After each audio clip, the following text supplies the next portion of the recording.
Esta es la tercera y última parte de la clase sobre sistema cognitivo humano. Vamos a detenernos en las operaciones mentales y su importancia en los procesos de enseñanza y aprendizaje. Las operaciones mentales son procesos cognitivos que realizamos para resolver problemas. Son parte de nuestra capacidad para plantearnos un objetivo y los pasos para alcanzarlo. Por eso están implicados en todo aprendizaje. Es decir, que son un requisito para poder aprender.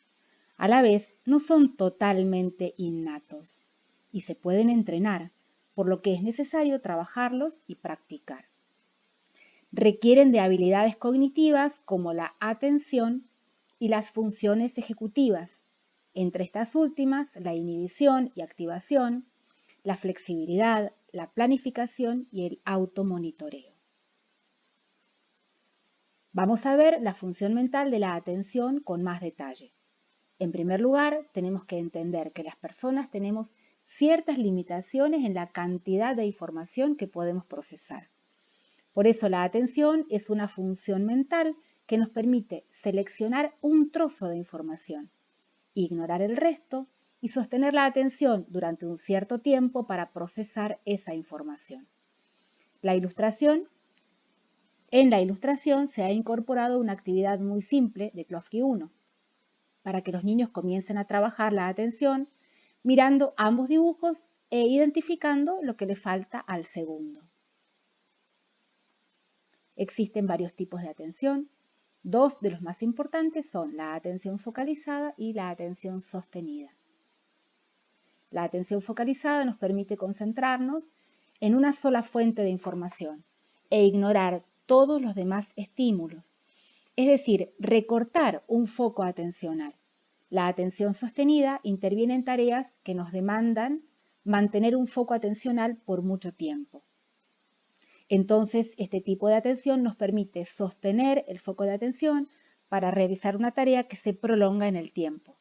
En la actividad que se presenta de Klofki 2, los niños tienen que recorrer los dibujos e ir uniendo las partes correspondientes, sosteniendo la atención para completar la actividad.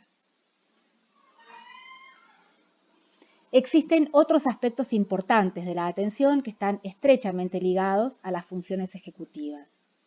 Las funciones ejecutivas nos permiten controlar y regular nuestra conducta. Uno de los aspectos que podemos controlar es nuestra capacidad de prestar atención, activando y haciendo foco en cierta información, mientras que ignoramos o inhibimos otra que no es relevante. A esta capacidad se la conoce como control atencional. Por eso, cuando no podemos ejercer control sobre nuestra atención y ésta se dispara automáticamente ante ciertos estímulos, hablamos de atención involuntaria. Por ejemplo, cuando estamos caminando por la calle y escuchamos algún ruido que parece peligroso, nuestra atención se dirige espontáneamente hacia ese estímulo y quizás nos sobresaltamos. También puede ser el caso, por ejemplo, de ciertos dibujos animados que consisten en un bombardeo de estímulos. Esto hace que el niño sea atrapado por toda esa información sin poder hacer foco en alguna en particular. Por el contrario, cuando podemos ejercer un control sobre nuestra conducta atencional, hablamos de atención voluntaria. Los textos narrativos estimulan la atención voluntaria, exigen a los niños seleccionar información relevante para hacer foco y sostenerla, es decir, mantenerla activada hasta llegar al desenlace para comprender la totalidad del texto. ¿Por qué podemos observar tantas dificultades de atención en los niños hoy? Existe evidencia de que muchos aspectos de la oferta tecnológica actual pueden tener un impacto en la capacidad atencional. Muchos dispositivos tecnológicos, si se utilizan con escaso control, ofrecen un enorme número de estímulos muy salientes. La atención es muy susceptible a ciertas características de los estímulos. Se considera que estos son salientes cuando pueden capturar la atención más fácilmente, por rasgos como su tamaño, color, velocidad, variación, etc.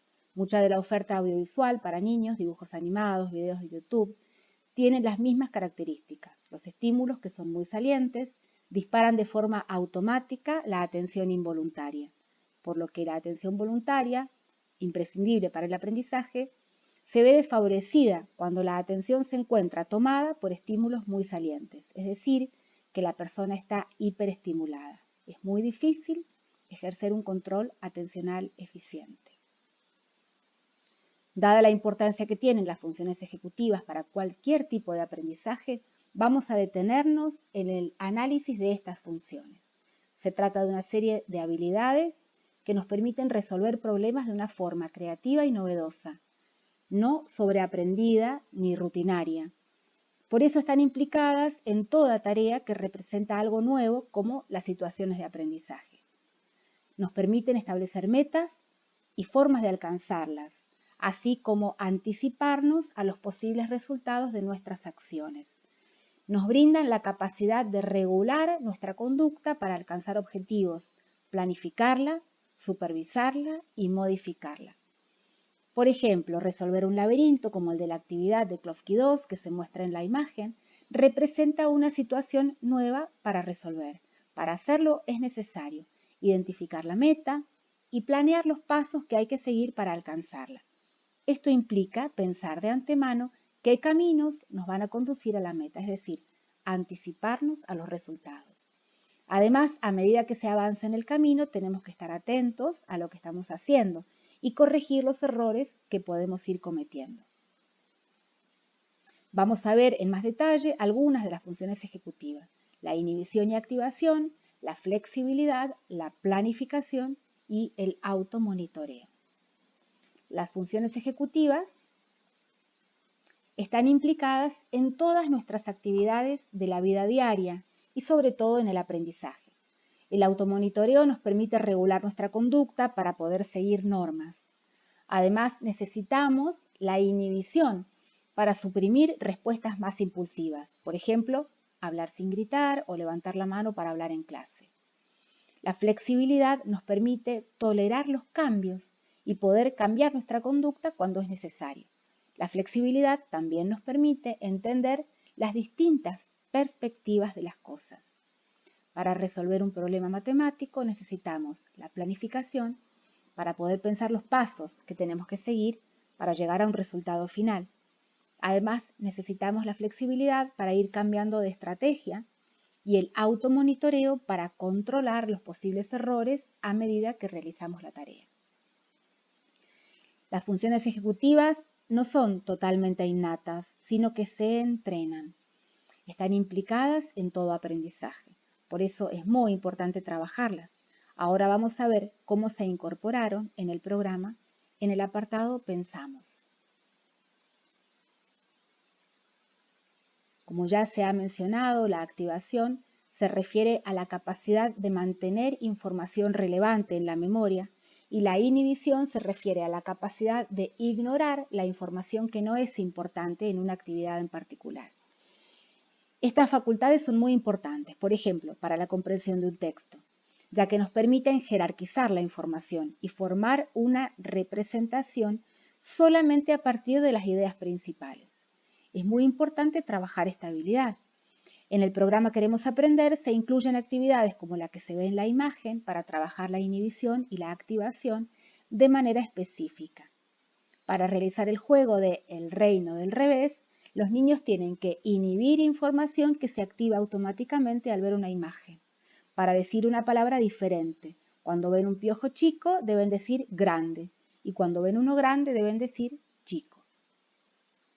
La flexibilidad cognitiva es la capacidad que tenemos para adaptar nuestra conducta a situaciones novedosas o cambiantes. Nos permite modificar nuestras acciones de manera fluida cuando nos damos cuenta de que no están logrando su objetivo porque la situación lo exige. Entonces, para trabajar esta habilidad, el programa Queremos Aprender incluye actividades como la que se ve en la imagen. En las actividades del Reino del Revés están implicadas la activación e inhibición, pero también la flexibilidad. Esto se debe a que el niño debe ir modificando su conducta según el contexto, de acuerdo al color del fondo del dibujo. Se incrementa la dificultad porque los niños tienen que prestar atención a dos aspectos: si el dinosaurio es bueno o malo y al color del fondo para decir bueno o malo.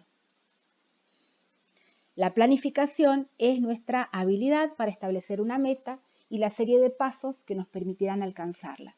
Implica poder representarse de manera anticipada las consecuencias de las propias acciones. El uso de laberintos para trabajar la planificación resulta muy adecuado. En este tipo de actividades lúdicas, los niños deben establecer un objetivo, en este caso llegar al hormiguero, y pensar los pasos que les permitirá alcanzarlo, es decir, planear el camino que harán para llegar. Esto implica adelantarse a los posibles resultados, descartando caminos que quedan truncos, por ejemplo. Automonitoreo se trata de nuestra capacidad de evaluar y hacer un seguimiento de nuestra propia conducta y sus resultados al mismo tiempo en que se está ejecutando la tarea o de manera posterior.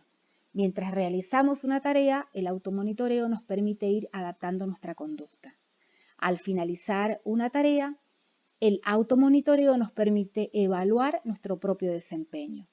Por eso al final de cada secuencia del programa Queremos Aprender se incluye la sección ¿Qué aprendimos?, para consolidar los conocimientos y realizar una autoevaluación. El automonitoreo de nuestra comprensión de un texto, por ejemplo, nos permite identificar palabras cuyo significado desconocemos, darnos cuenta de que no entendimos por qué un protagonista realiza una acción, etc. Es decir, cuando no pudimos inferir la causa, probablemente porque nos lleva a volver atrás en la lectura. Es decir, ir ajustando nuestra conducta al proceso y obtener mejores logros. La autora de estas presentaciones es la doctora Ana María Borzone.